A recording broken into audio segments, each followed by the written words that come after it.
The QPR podcast is sponsored by Florally Yours.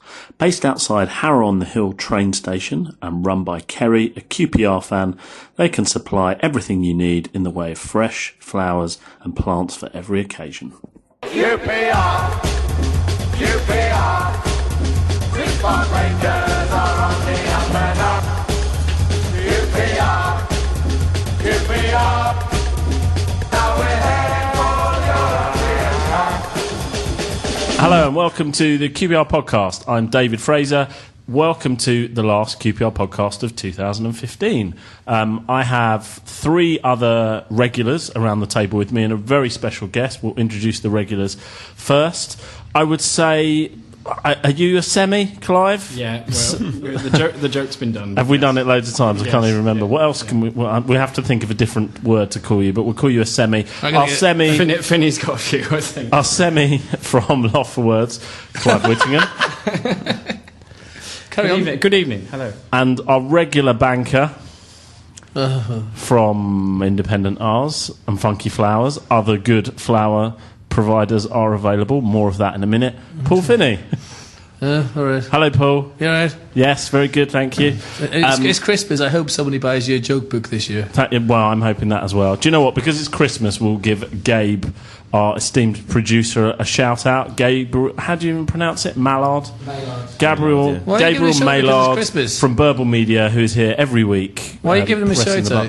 As a little Christmas present. Give him a friggin' razor, it's more use. Yeah.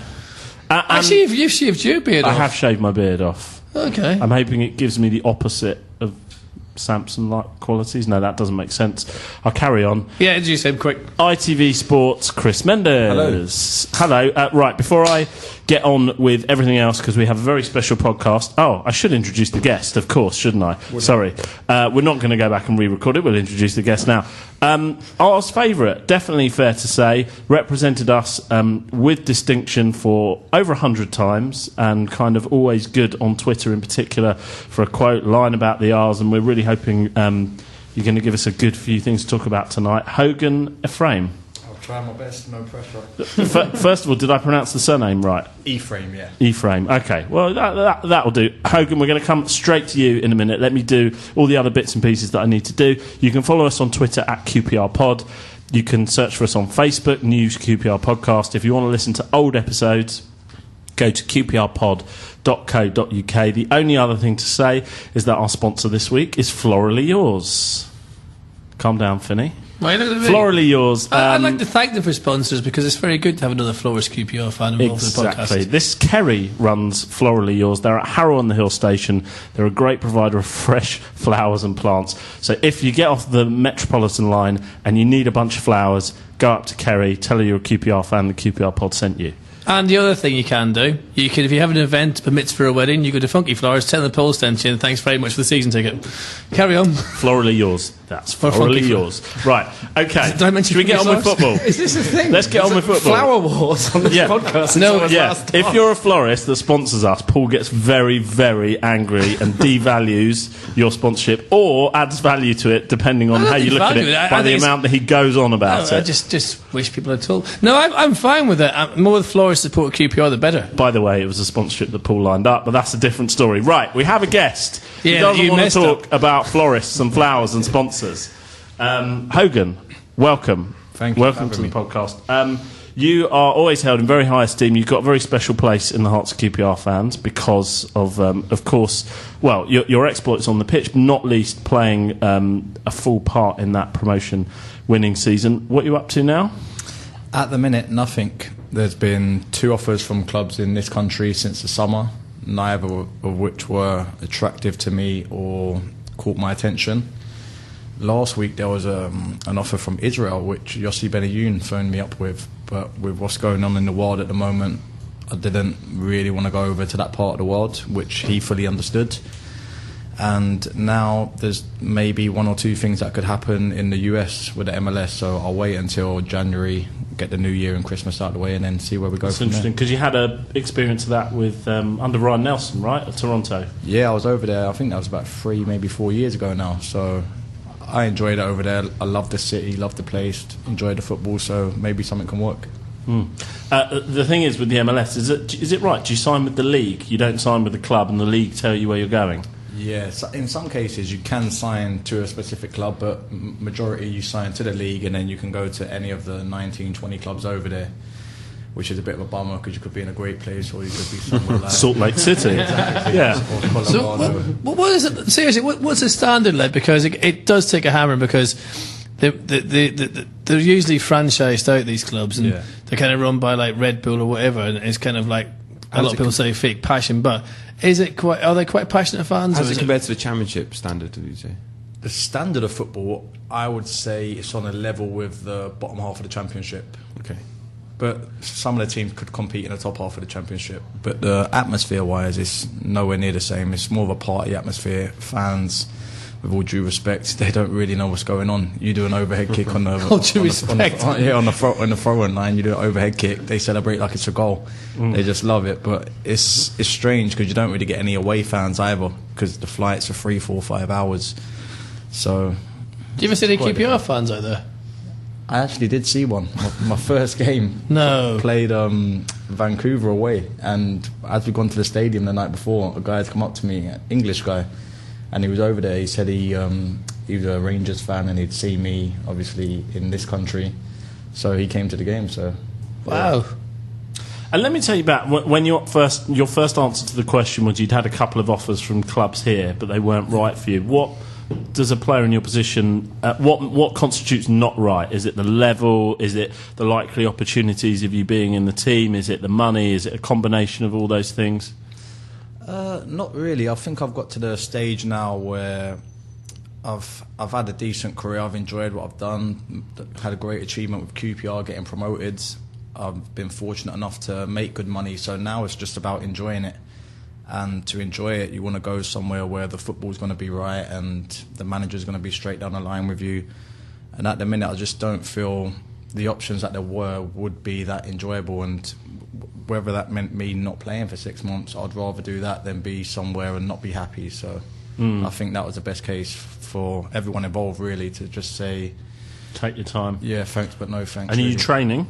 I'm doing stuff on my own, and I'm playing a little bit of football. It's obviously a lot different from match fitness, but I'll take over anyway and play with my mates and keep myself in reasonable shape. So what you're not talking about is you got a great offer in the pub tonight from Clive to play for a seven-a-side team. I think you should really consider that. Well, we're going to put a financial package on the table. You know, does it involve fish pies, a drink? Well, 2 pints afterwards. Well, he's got a can of Beck's, so that's the signing on fee taken care of. Exactly. What I'm thinking, why do you not get yourself to the Irish League for a bit, and then qualify for Northern Ireland, and then the European Championships are coming up. We're in.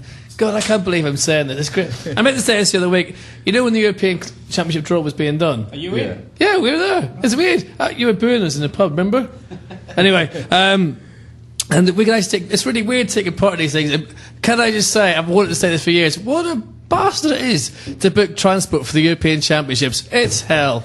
Anyway, there you go. Why don't you play for Northern Ireland? We'll do great. We need someone with a bit of a... My mum's from the Republic of Ireland. She won't be too happy with that. Don't tell her. And I even turned those down early on in the QPR days. So You turned down Republic? Yeah, when Di Canio was manager, actually. So, what was he like, by the way? Funny character. Just couldn't speak a word of English. So I heard. He loved the London night scene. He would regularly come in looking worse for wear. But it was all right because we basically just got down to it ourselves. And we played some of the best football that we played in my time there. So I think maybe more managers should have gave us that sort of responsibility. The training under him was essentially he would do a little bit at the start through a translator. Yeah. And then you lads would get on with it for a sort of small-sided game for the rest of the session. That was basically it, wasn't it? Basically, yeah. He would tell us, or the translator would he'd tell us what we're going to do, but we still had no idea what he was on about. So we just got down to it was just like playing with your friends in a park. It was decent. By the way, moving on from to Jim Magilton. Yeah. There was... We played some really good football in the gym. Yeah. I felt, all right, I'm a bit biased because being from Northern Ireland, I know, blah, blah, blah. But what can you actually say what happened at that Watford game? I actually wasn't there. I was actually on loan at Leeds at the time. I was watching it on TV. Yeah, but you know what happened from the word from the boys and everything else. I mean, you're still in touch. From what I was told, they've gone in after the game. Jim, after every game, he'd always lose his head, and he wasn't too happy, and he decided to say he wasn't happy at Akos Buzaki, and I think he only played 15 minutes, so he thought it was a bit unfair, threw his boots or shin pads on the floor, got in a little bit of a strop, said, "Why are you always picking on me?" sort of thing, and then I think Jim's just gone and confronted him, and their heads have come together, and then one of the other boys stood up at the time, Patrick Adjamang it was, and he said, basically, "What the hell are you doing?" He said, "Don't do that. If you want to have a problem, come and have a problem with me. You know, Akos can't look after himself. Come and have a problem here." Hang on, Adjamang said that to Magilton? Yeah. Right. Wow. Probably I'd back down at that point. I would definitely back down. So at he that didn't point. headbutt him then? No, so they said he was a bit in between what to do, step forward or step back, and then everyone got in between. And that is the moment that a manager loses face in front of the Yeah. team, right? If Yeah. your centre forward is calling you out and he's the size and strength of Patrick Adjamang.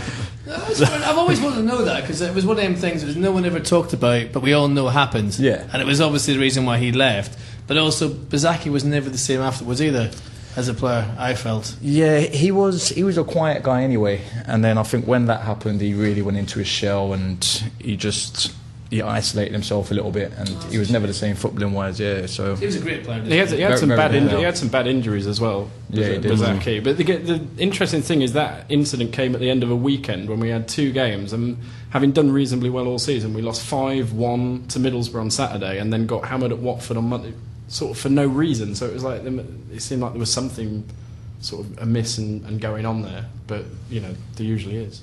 Cute. Well, talking of managers, Hogan, do you know how many you played under at QPR?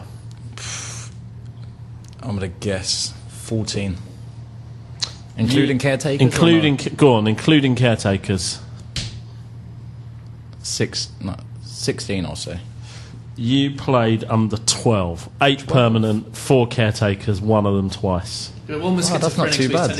Can you name? Yeah, can you name the 8? The 8 permanent. John Gregory. Appeared under, or was just Kicking around. No, we're there. We're there whilst you were there. John Gregory, Paul Hart, Yeah. What a legend. Luigi Di Canio, Mark Hughes, Neil Warnock, Harry Redknapp, Paulo Sousa, and I think that's 8, but I Ian think there's Dowie. another. That's 9. Yeah. Ian Dowie. 9, right? Yeah. 9, including Dowie, 9. Yeah. And the 4 caretakers? Mick Harford, Mark Bircham, And Steve Gallen. Mick Harford again. Yeah, and Steve Gallen, yeah. That's where he was going to go wrong. Yeah. No, because I could see what you. Well, sorry, I ruined it for you. And Gareth Well Ainsworth. done. And Gareth Ainsworth twice. Ainsworth, Not yeah. so. That's quite a lot, isn't it? Even for That is 6.5 quite a lot. years, that's or whatever it was. That's quite a lot, right? Yeah, no, it was a hell of a turnover. Favourite manager to play under? Favourite? Mark Hughes. Oh, that's interesting. Who you didn't play under, right? Made one appearance under Hughes. Like made one, and the Yeah. other one in the Premier League was the Everton game, Under wasn't it? Warnock, yeah. It's funny though because Mark Hughes was obviously didn't do well at QPR and he's done really well everywhere else he's gone. Like, why do you think that was? I liked him where he was just straight down the line.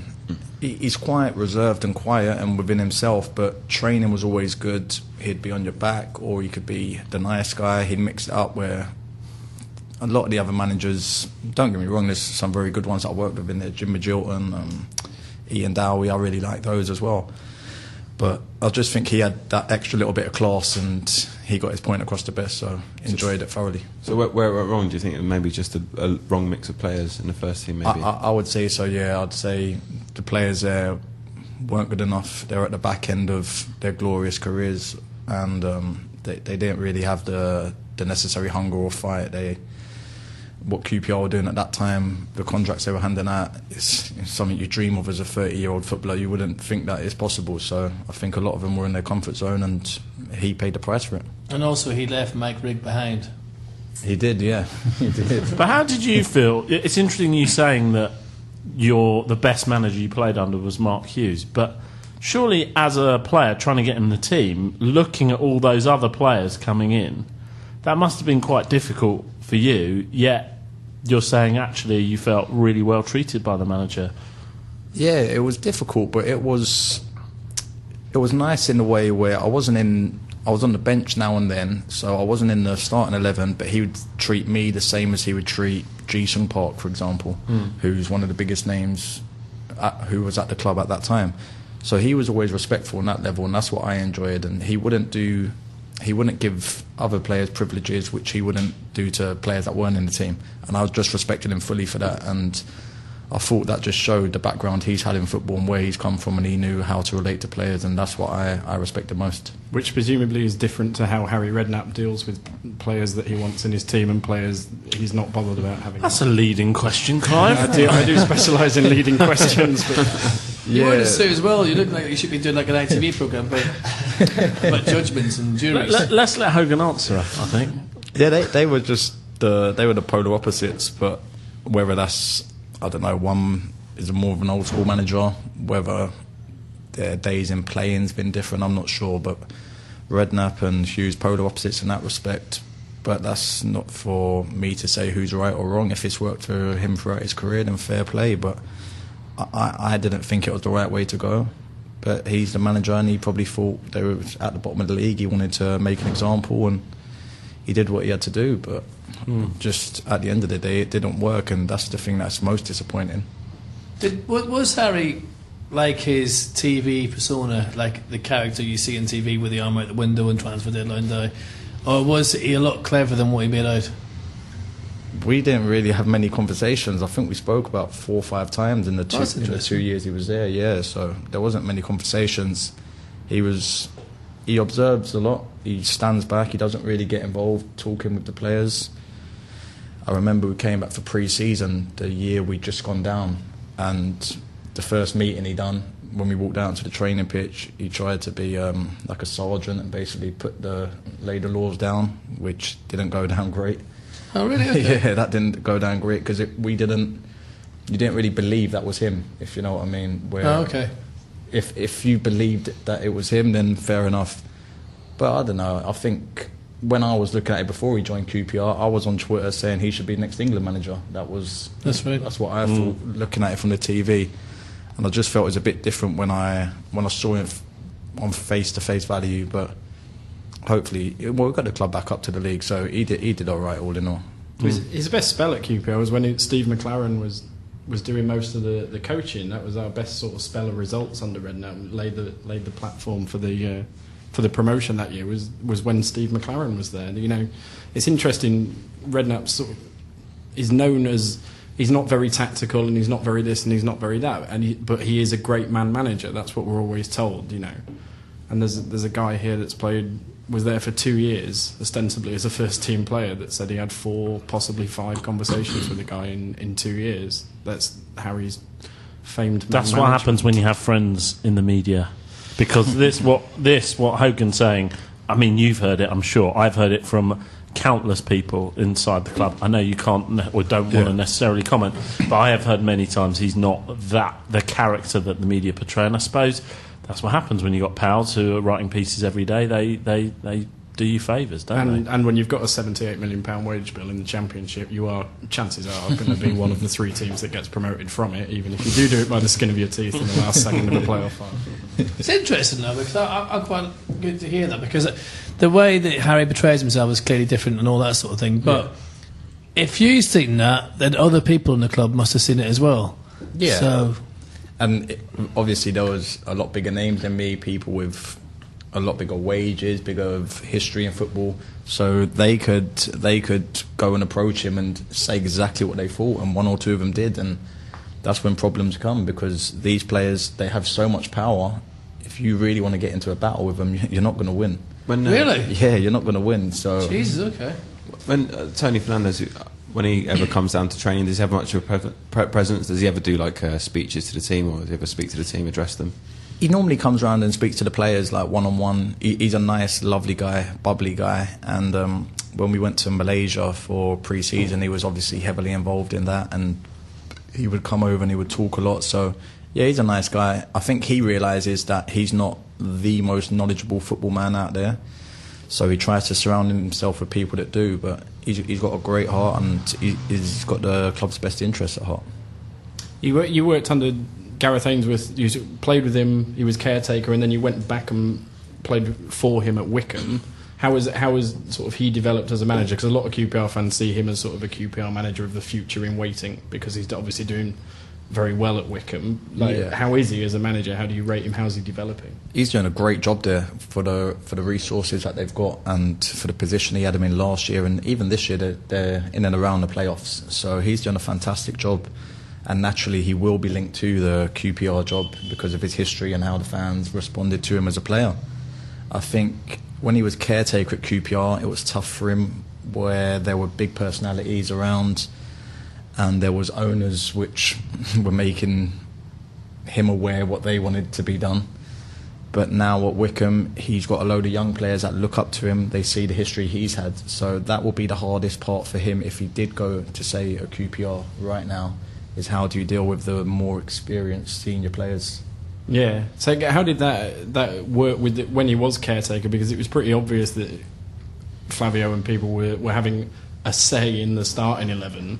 How did that kind of work? You would train and then... You think, Clive? Well, I'm trying to be diplomatic. It's like you'd train all week, and then on Friday, a team sheet gets faxed in, or was it? How aware were you guys of that, and how did it work or not work? To be honest, it all came to fruition on the Friday before we played. I think it was Reading away, and Ian Dowie left on that Friday.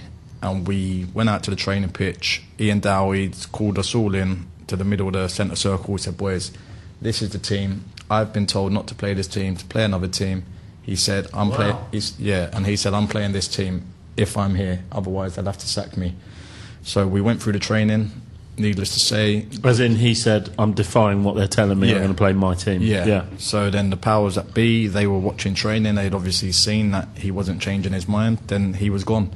So then wow. Yeah. So Ian Dowie got sacked because he refused to play the team he was told to play. Ian Dowie's still got the best win ratio out of any QPR manager. Won 8 of 15 and got us through a few cup rounds as well. Beat Villa and went to Man United. But he had, in the summer there, he wanted to pick Lee Camp as goalkeeper. I was told, because Lee Camp was the first choice of the season before. Obviously spent a lot of money getting Cherney in. But the week before, we had a friendly against Chievo where Dowie had told Camp before the game that he was going to be the first choice goalkeeper for the season until he did something that meant he shouldn't be. And before that Chievo game, I was told at Briatore, so we haven't spent this money on Radek Cherney for him not to play, so Radek Cherney's the goalkeeper. And I think Cherney played 80 minutes against Chievo, and Camp got the last 10 minutes, didn't have anything to do. And obviously, as soon as the season started, Cherney was number one. Not that Cherney was a bad goalkeeper, but again, it was that sort of who's in charge thing. I was weird them days because I'm not going to name names, but because you can't really. I know you can't really say, oh, guess what? But I remember his family told me that it was the closest that Ian had ever come to nervous breakdown in his whole life working at QPR. The pressure he was put under, and I was randomly called out of the blue, and this guy was going like, "This is what's happening at QPR." Ian's under so much pressure from the owners to do this and do that, and he's so frustrated because he's quite a strong character, isn't he? Yeah, he is. So you do wonder if he was left his own devices, what would have happened? Because his win ratio wasn't bad under pressure, given his own team. I think he would have done really well. He was one of the most professional managers that I had there. Everything was set out to a T. And his backroom staff was good. He had John Harbin as his fitness coach, which in pre-season was a nightmare, had us swimming at 6, 7 in the morning. But it was all for the benefit of the club, and I thought he would have done a good job. But him and obviously the owners didn't see eye to eye before that Reading game. Yeah. And that's crazy, that was the final straw. Yeah. But interesting hearing what you're saying about Ian Dowie standing up to the regime at the time. You also weren't scared of standing up to them at the time. Anyone that's seen the 4-year plan, and we will post a clip of this because we got sent it this afternoon by Ad Hoc Films, who filmed it. Yeah. Everybody will remember that scene in the training ground, where there was a team meeting and Flavio Briatore was sort of barking at the team, and only one man. They went to the captain, Mikel Ledgerwood, and he sort of was quite diplomatic about things. And only one man really was prepared to speak his mind, and that was you, complaining about the attitude after the 5-0 defeat of Forest and how we should be ashamed at losing to Scunthorpe. And that seemed to go down pretty well. But you were pretty brave there. It was, for me, I wouldn't really say it was a brave move. It was more of a frustration part where we just lost 5-0 at Forest. I came on when we were 3-0 down, and even coming onto the pitch, I'm looking at the team, and no disrespect because they're my teammates, but I'm looking at it thinking, what is the point of even coming on here? We're only going to go and get beat 5, 6, 7. There was literally no point.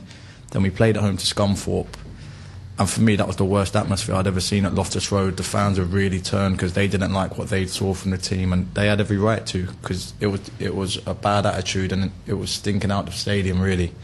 And then after the game, the pub outside the stadium was absolute mayhem. And then the players came in and they were moaning about they'd been abused by some of the fans, and they had their kids or their wives with them as they were walking to the car park. And I was young at the time, and I just thought, don't get me wrong, you shouldn't be abused in front of your kids and wives, but I agree. The fans do have a voice and they're going to speak it. We're living in the sort of world where if you see someone, you're going to say what you feel. And they have a right to, really, because if you walk past with your wife and kids and they praise you, you're not going to complain about that. So it works both ways. And if you will lose 1-0 to Scunthorpe. Yes, and it was a bad Scunthorpe team. Yeah. So, so it was more frustration at that. And then every other day we're seeing the owners at the training ground, so everything was just getting too much then. And it didn't seem like anyone really cared. And if we continued in that way, we was going down that year. And was that the game Ian Everett scored? Or was that a different Scunthorpe? No, that's a different... I wanted to, because we're obviously going to get on the Warnock promotion season, which will, lift well, let's do it now. Let's do it now. I want to ask about Sousa, because there was a game at home to Swansea, a good Swansea team, where we won, played really well, and you and Adel played behind the striker, and it seemed to work really well, and Sousa seemed, more than any other manager at QPR, as an outsider looking in, seemed to know where to play you and how it would work well. You seem to play really well under him. So, and he's obviously gone on and done excellent things. He's currently doing great for Fiorentina. So I just wondered, because he's seen as is he seen as a bit of a joke figure at QPR? He didn't come across well in the film, did he? Maybe because of the owners as well, wasn't it? There's that scene in the 4-year plan where he must be the only manager ever to be sacked by a website, if I recall right. I could be wrong. But there was a particular website that had it in for him, and a particular drummer, if I recall right, who was posting a lot of things. Sometimes you get managers that just do better on the continent, like...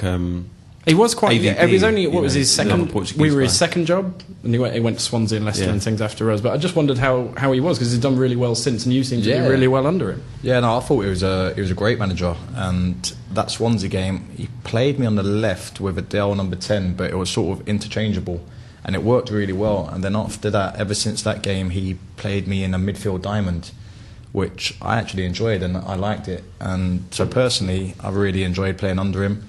There was a freedom on the pitch where players were moving around, and he was just constantly talking pass the ball. So he was very good at what I thought. He would even come on nights out with the team. I remember one night we had a team night out, and him and his assistant were in the nightclub with us. So it was a decent laugh, but they were the sort of things that you could do now and then when things are going well. And his time obviously come to an end over the whole... Dexter Blackstock. If you don't get on with certain people at QPR at that time, you get the sack. So banned. Well, let's move on to the Championship season then, seeing as Clive mentioned it before. I don't know how many games you played. It was some 20, 25 games, so very significant part of that team. What are surely that must rank as the highlight or one of the big highlights of your career? Yeah, most definitely. That whole year from start to finish was just incredible, and it's a year I'll never forget, and it's the one that I hold in the highest esteem. It must be weird, because if you go under that period of players, we brought in some strange signings from abroad, and a male, people like that, and then all of a sudden you get the likes of Mackie coming in, you've got Sean Derry coming in, you've got Clint Hill. That must have been a major change in attitude. Yeah, definitely. That summer, I think that's what changed it, the characters. When you look at Mackie, Clint Hill, Sean Derry, Bradley Orr, Paddy Kenny. It was a real British base and people that have been in that league for years, and you could count on them week in, week out to give you a 7, 8 out of 10 performance. And I think that was it, because the special player was Adel. There's no hiding that. He was the main talent. He was the best player in that league by a million miles. But you needed that base around him, which you could rely on when things aren't going his way. Yeah. So we had that, and even Heide Helgeson, who I know he's not a British player, but he's very British in the way that he plays. Style, What I'm saying is the standard of players were a signing of guy from Cole Shelton Reserves, and then all of a sudden, one season, and then no disrespect to Cole Shelton Reserves, I'm sure quite a good side. Yeah. But then we got professional all of a sudden on the walk, didn't we? He did change it. Yeah, no, it changes it massively, and then you look through the whole spine of that team, you suddenly have Clint Hill and Fitzhall, who have been around for years, Paddy Kenny behind them, you have Sean Derry, and then Alejandro Fowlin, who's another brilliant player, then Helgeson at the top, and then you just flutter it out with the Jamie Mackeys, the Tommy Smiths, the Bradley Orrs, people like that, and it just worked to a treat. And it was I think it was a great summer for Neil Warnock bringing those players in. The thing I remember about that summer is that people weren't actually that happy about the signings, because Sean Derry was coming towards the end of his career. Clint Hill was coming towards the end of his career. Warnock, it was like, it's playing Clint Hill. Oh yeah, it's a never-ending story, that guy. But that's a good point, actually. I forgot about that. But a lot of people would say, "Oh, Warnock, old boys act." Old Sheffield United and Palace players coming here, and that was the best season we've had. Whereas other summers, when we've been signing big names and everyone was very optimistic about it, it hasn't gone particularly well. And I wonder at what point it sort of turned from, it's going to be sort of journeyman and maybe we'll get in the playoffs, to we're just going to win the whole thing. Because there was a notable thing in August. We beat a bad Barnsley team and a bad Sheffield United team, although winning away was quite an unusual thing for us at that time. And then there was the Derby game, which that almost felt like the big point when we went from being a team that might push for playoffs to being a team that's actually going to go and compete here. Was that how it felt? Was it the first game against West Brom at home?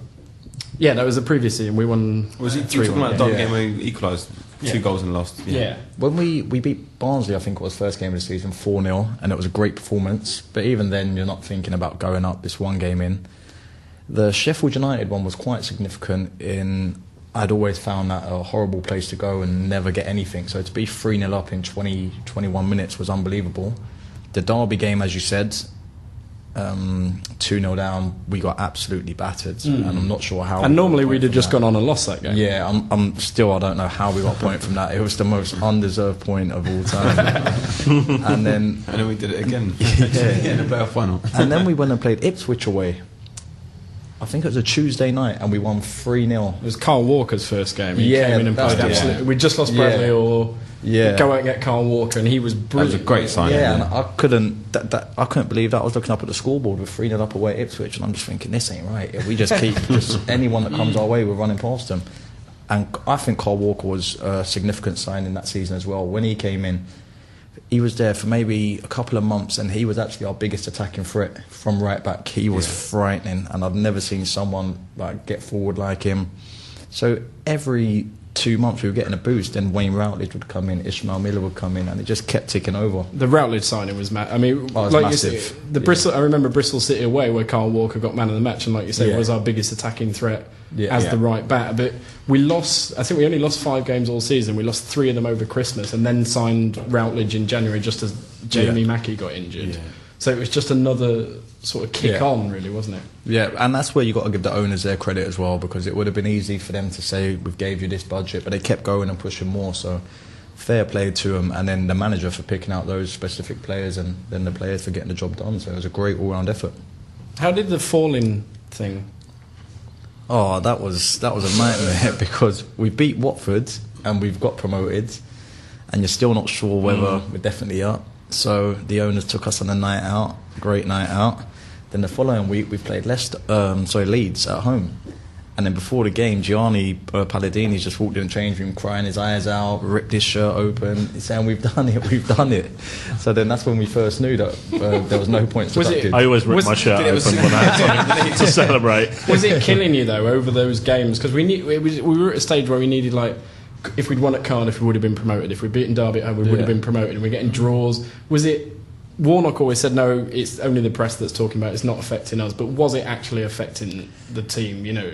Because you should have been parading away to the, you know. As soon as it came out, we were told by Gianni, we were told there's no way on earth points are getting deducted. So which in our mind thought we're definitely getting points deducted. Because whatever he said, you go with the opposite. So that is a line in the podcast. So we thought, we're in trouble here. But he was adamant, and that just made us panic even more because he's got something to hide when that's happened. But then when it didn't, when obviously nothing came of it, we were just delighted. And I do think if we even went to the playoffs, we would have beat whoever was in the playoffs that year anyway. I think we were so much better than any other team. Yeah. And I think that Cardiff game, I know that they were probably the better side there. I know they were probably the better side at home, but Adel done 2 bits of magic. We got the draw, and if we played him in the playoffs, we would have beat him, I believe. That was one of his best games. Actually, he was amazing that day. They could not cope with him from the first whistle. They didn't know what. Sorry, I'm an Adel fan. So. Yeah, let's do Adel now, because I have a question for you in a minute about Adel, but he is a much often discussed subject on this podcast. Yeah, tell us from having seen the man, having worked with him day in day out. Tell us what your view is on Adel. A sensational footballer, can do stuff with a football that no one else I've ever seen can do. As a person, he's so funny and hilarious. He's actually a clown. He's in his own world, and some people don't like it, but mentally it's like he's still a young kid. He just wants to be running around playing football. While one of the managers are talking, he's just trying to nutmeg people while we're supposed to be there listening. He's just a crazy character, but he means well. He has a good heart. He's got the odd hissy fit in him, but that's just the character he is. All in all, I would have Adel in my team and in my squad every single day of the week. Well, interesting you say that, because we've got a question here. I spoke to Matt Hodgson, who directed the 4-year plan this afternoon, who helped us with the clip of you. And he gave us a question to ask to you, which actually is sort of in a bit of contrast to what you just said. He said something that has always struck me. I remember a conversation at the training ground with Hogan and Adel, where Tarak was talking about wanting a big money move to a big club and wasn't really concerned if he didn't play much once he was there. It was around the time there was speculation about him moving on during the championship winning season. I recall Hogan couldn't fathom it, suggesting he was playing regularly and well, and that's the most important thing. Does Hogan recall this, and now looking at Adel's plight, what does he think of it? He's at Benfica and hasn't even played a first team appearance. I don't recall that conversation, maybe because I've probably heard Adel say to me 100 times he's signing for Real Madrid. I hear it every day. So no, but Adel would make those sort of statements. He would say, "I couldn't care what happens on Saturday. I'm going to play for Barcelona in January." But he knew deep down that wasn't the truth. He knew we knew it wasn't the truth. But maybe he needed it to rub off his ego the right way. But when the Saturday would come, because I've heard him say plenty of times, "I'm not playing this weekend, I'm not playing." He's the first one who'd be moaning, knocking on the manager's door if he's not picked. So he was always desperate to play, and I know things haven't gone too well for him at Benfica yet, which was a surprise. I thought that it would go his way, where it's a bit of a kick up the butt for him, and he'd want to show people, but hopefully he can turn it around, because he's a great player, and I'd like to see him do corners well. and penalties better when he was at QPR, didn't he? I know, he's having one. One of the players that was in that team that we got promoted that year was Sean Derry, and he's made a pretty solid start to management at Cambridge. Could you see that in him? And he's someone that QPR fans think that maybe if his career goes the right way, he could be the next QPR manager. Most definitely, yeah. I was at Peterborough when Sean Derry was at Notts County, and his team were a credit to him. They were brilliant that day, and one of my best mates in football is actually at Cambridge at the moment, and he asked me before Sean Derry went there, what's he like, and I told him, and he rang me last week saying, listen, he's been top class since he's gone there, and I think he'll do well. They have a good budget down there, they have some good players, and I think if he does well, then the natural progression, he'll get linked to the QPR job, of course, and you'll end up getting to a stage, him, Gareth Ainsworth, they're all going for it together. What's your view on QPR now? Tough stage at the moment. I think the new manager's it's a good appointment. I'm a bit worried contract-wise when you look at Charlie Austin, Junior Hoylett. I don't think your best players should be running out of contract, let alone when they're your most valuable assets as well. But it's a massive season for them. I worried for them at the end of last season, and I thought that they'd be closer to relegation than promotion after last season. But they've made the change.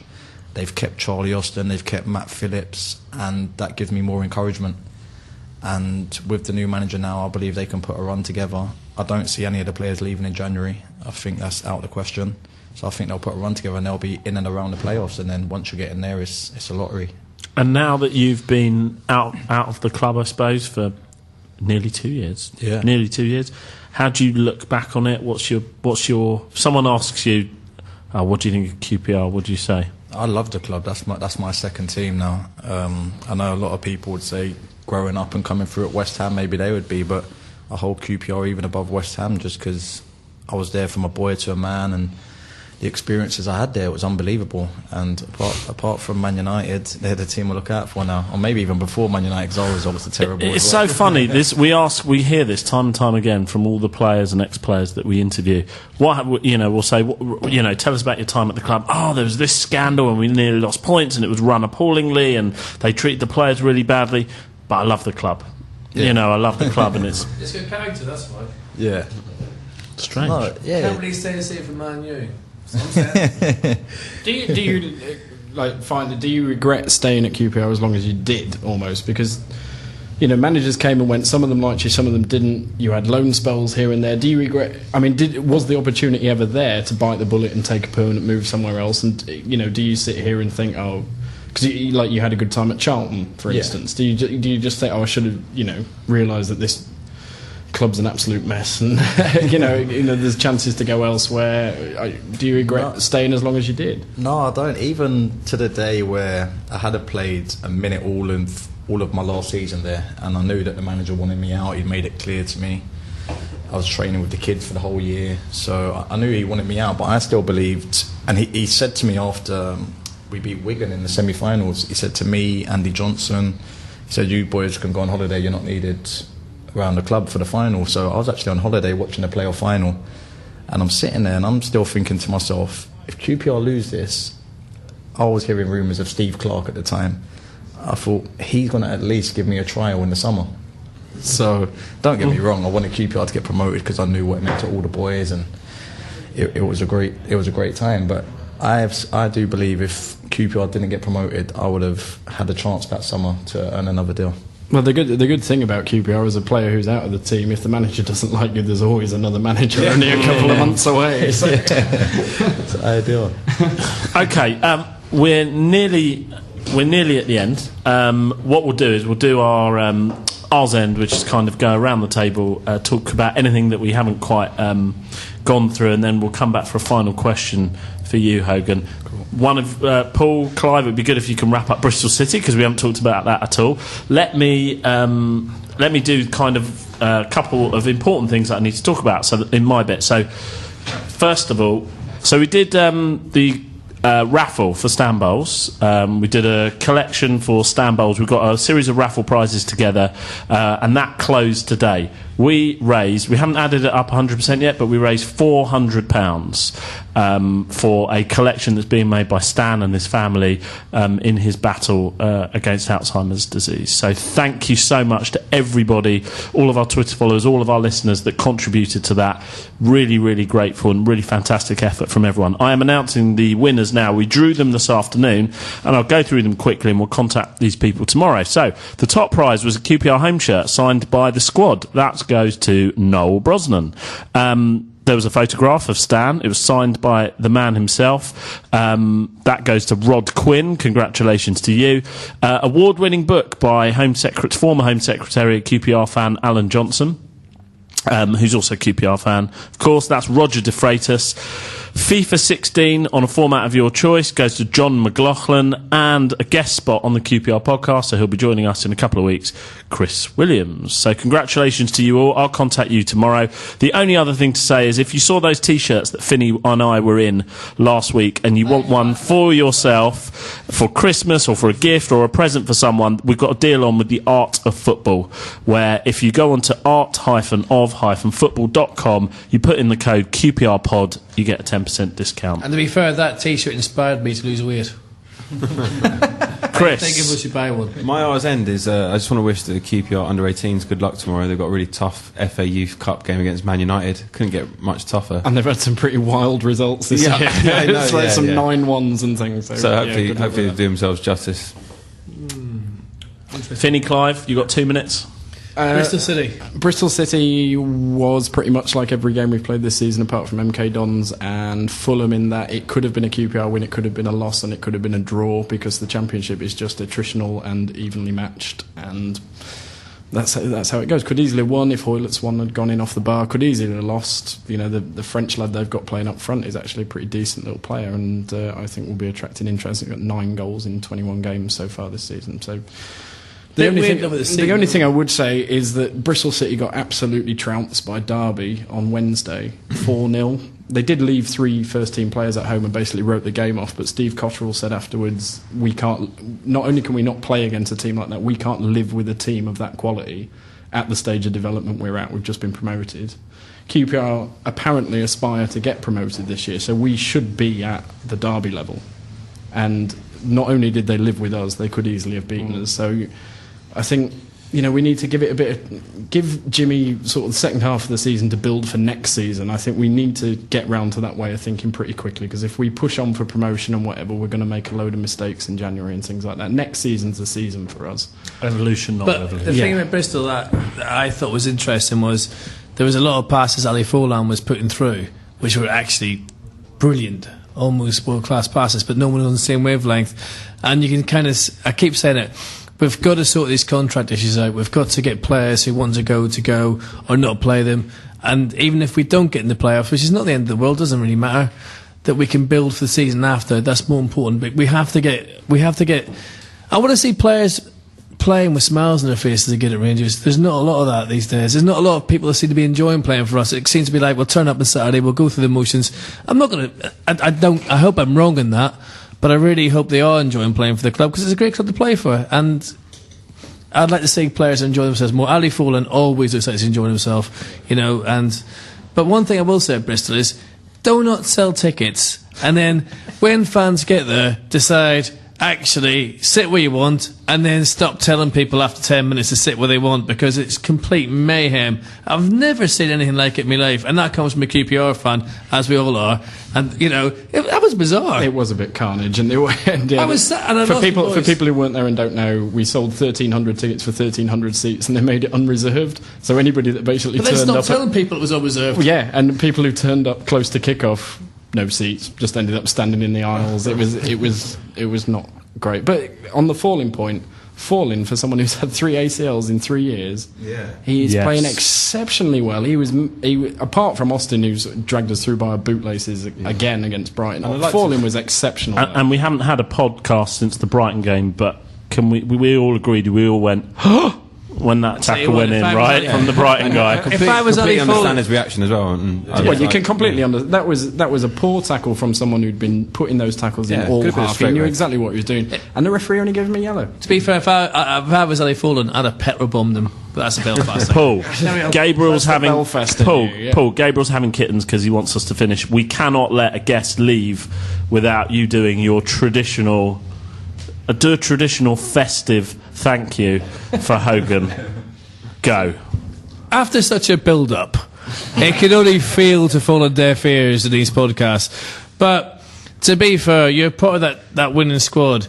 You came to QPR, you stayed at QPR, you did a brilliant job at QPR, and you got us. And I tell you what, with people like you, I would swap now for any of the first team that comes in, because people like you get our club, and that's the most important. Not your wages, the fact you get us. And thank you so much for actually coming and caring and playing for this shirt rather than a paycheck. No, I appreciate that. Thank you for the nice words.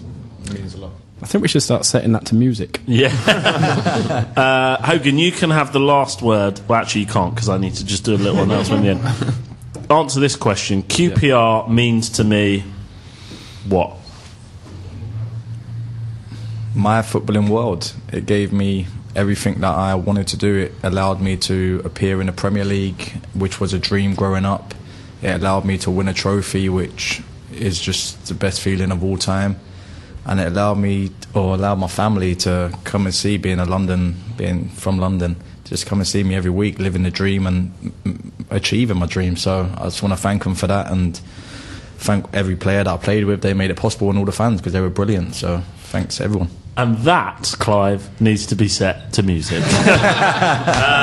Hogan, thank you very much for coming in. Thank you all for listening this year. Thank you all for your support in 2015. This is the last podcast of 2015. We will be back on Monday, the 4th of January. Merry Christmas, Happy New Year to everyone, and here's for multiples of 3 points. Can't even remember how many games we've got over the festive season. Come on, you Oz. The QPR podcast is a West 12 Media and Burble Media production. The QPR podcast is sponsored by Florally Yours, based outside Harrow-on-the-Hill train station and run by Kerry, a QPR fan. They can supply everything you need in the way of fresh flowers and plants for every occasion. QPR, QPR, Christmas Rangers are